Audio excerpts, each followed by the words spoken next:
Les glaces à la vanille. Bonjour, vous êtes bien surveillé votre vie. Aujourd'hui, je parle nutrition et je parle particulièrement de la vanille. Alors souvent, il y a des gens qui me disent « Ouais, mais elle est super bonne cette glace à la vanille. » Alors parce qu'ils pensent qu'il y a vraiment de la vanille dedans. Et si vous faites attention, il n'y a pas de vanille dedans. Alors parce que vous regardez quelle est la composition. Alors ça va être trompeur parce que vous allez vous retrouver avec des poudres de vanille à l'intérieur. Vous savez, des petits grains noirs. Et vous allez vous dire, oh, elle est super bonne, cette glace à la vanille. Alors que c'est de la vanille où on a extrait le jus de vanille, on a extrait le sucre, on a extrait le goût même. Et on se retrouve avec de la poudre qui n'a pas de goût. Et c'est cette poudre qui n'a pas de goût qu'on va mettre comme une sorte de décoration. Puis après, on va mettre des parfums de synthèse de vanille. Alors, ça va être à la vanille sans être à la vanille. Voilà, une vraie glace à la vanille, avec de la vraie vanille, ça coûte excessivement cher, puisque la vanille de nos jours est tout de même excessivement chère. Et moi, je vous conseille que si vous voulez manger vraiment de la glace à la vanille, c'est de vous la fabriquer vous-même et d'acheter les bâtons de vanille. Comme ça, vous verrez vraiment la saveur.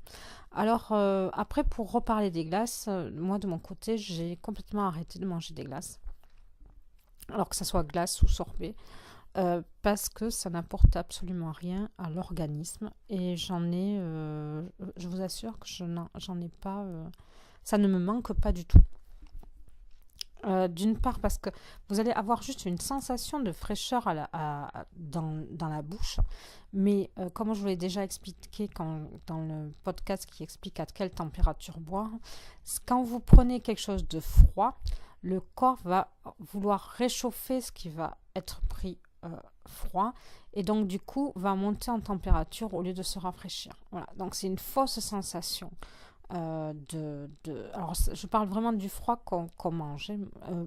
Manger froid, mettre des glaçons et puis manger des glaces, ça n'a rien de rafraîchissant. Ça a des sensations rafraîchissantes, mais ça ne rafraîchit pas le corps.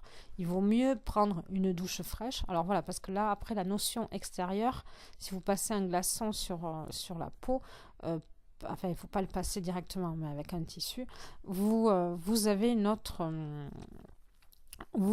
sensation de fraîcheur qui est différente. Le corps peut se rafraîchir, mais alors que si vous mangez froid ou frais, ça n'aura pas cet effet-là. Comme je vous